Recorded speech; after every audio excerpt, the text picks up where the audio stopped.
Hey there, this is John from Heroes and Legends. Today we're going to take a close look at the Magic the Gathering Zendikar Event Deck. So we'll delve into the deck list, and I'll also give you my impressions of the product. So first off, before we get started, just want to say that the idea behind this product is that you go to your local game store at Friday Night Magic, you don't have a standard deck to play, so you're able to pick up this product and hopefully hang in the tournament and be competitive. That's the thought process behind this product. In the past, that hasn't always been the case, but let's jump in the deck list and kind of see what is in this product. First off, you're going to get 4 copies of Blister Pod. You're going to get a copy of Brood Butcher, 4 Catacomb Sifters, an Eyeless Watcher, a Grim Haruspex, a Hangerback Walker, 2 Nantuko Husks, 4 Rot Shamblers, a Smothering Abomination, 2 Sultai Emissaries, a Tassiger the Golden Fang, a Warden of the First Tree, a Whisperwood Elemental, and our last creature is a Zulaport Cutthroat. You'll get 2 of those. Now let's look at the other spells. 4 Bone Splinters, a Corpse Weft, a Evolutionary Leap, 2 copies of Murderous Cut, and 2 Vampiric Rites.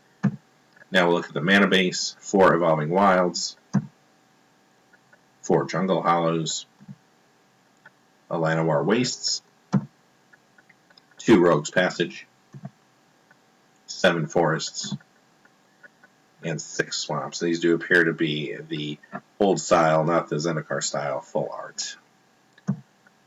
As far as the sideboard goes, you get 3 Caustic Caterpillars, 3 Cranial Archive, 3 Duress, 4 Ajadi Offshoot, and finally 2 copies of Ultimate Price.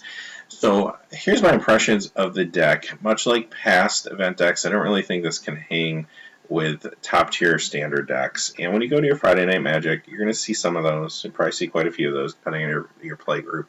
But top tier net deck lists are going to beat this thing up. The biggest flaw I see in this deck is it has some cool synergies with a lot of small creatures and tokens, and creatures that can be sacrificed for value, and then it has a lot of cards that sacrifice those creatures and give you extra value.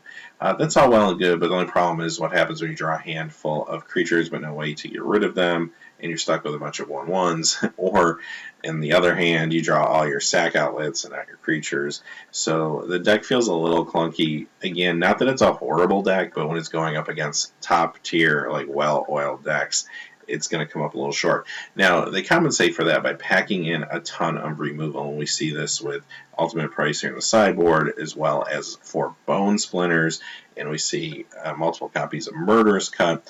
And when you pack that much removal into the deck, you might just win some games just out of luck, if nothing else. So that's cool. It can let you steal some games. So it doesn't mean you're going to sit down and just get shut out at Friday Night Magic. You might steal a match here and there because of the amount of removal that's in this deck. And I think that's kind of the plan. That's how they can keep this product relatively cheap, but at the same time make it quasi-competitive, I suppose. This is a better product if you use it for the building blocks. Maybe take some of these cards that are parts of competitive decks and put them towards those, or try to improve this deck with other cards from your collection. That might be the better route to go. The second thing I will say, though, kudos to Wizards for calling this the Battle for Zendikar event deck and actually putting mostly Battle for Zendikar cards in there.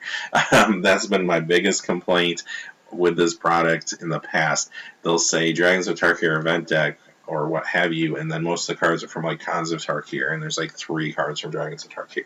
So I get it that it's supposed to be a standard deck and it's supposed to be coming out at the time of that particular set, but thank you for actually putting the core of this deck in Battle for Zendikar, in Battle for Zendikar strategies with the Eldrazi. I think that is a huge deal. The other thing I really like is the amount of value you get here. We saw 2 mythics, including the Warden of the First Tree and the Whisperwood Elemental, Whisperwood's an excellent card. Definitely has seen standard play and is a little bit pricey, so I like that. You get a Hangerback Walker, which has been just going up and up in value. You also see cards like Evolutionary Leap in here. You get a Tassiger. It's just a lot of good stuff packed in here. And if nothing else, you can break this apart and take those tools away and start to build a top tier deck. Really like what's included in here. What's also nice is kudos to Wizard for being in touch with some of the cards that are being played in both standard and modern. Tassiger and Hangerback Walker are excellent examples of cards that are seeing play in both of those formats, that are creeping up in price, and just doesn't hurt to have more copies out there in the market, and this is a way to get more copies out in the market and bring the value down. They're getting better and better at that type of thing. So hopefully this will lessen the barrier to get into standard or even modern in some cases, and that's pretty awesome. So those are my first impressions. Like I said, it's hard to do a review, and I wouldn't want to call this a full review without actually sitting down and playing with the deck. And of course we won't be able to do that for another week at least, but at the same time I just wanted to get the deck list out to you guys and give you my initial thoughts of this product, if this is a product that you actually want to pick up. So the intro deck lists have also come out. I'm going to talk those in a couple days when we do our This Week in Magic the Gathering video. We'll kind of talk about those quickly, and we will also be having a episode of the Market Watch coming up as well, because the market, of course, is again shifting with Battle for Zendikar releasing or about to release. So good luck with the pre-releases this weekend. Thanks again for watching, and as always, have a great day. Hey, thanks as always for watching. These videos are made possible by viewers just like you through Patreon. Please check out our Patreon page by clicking on the top right.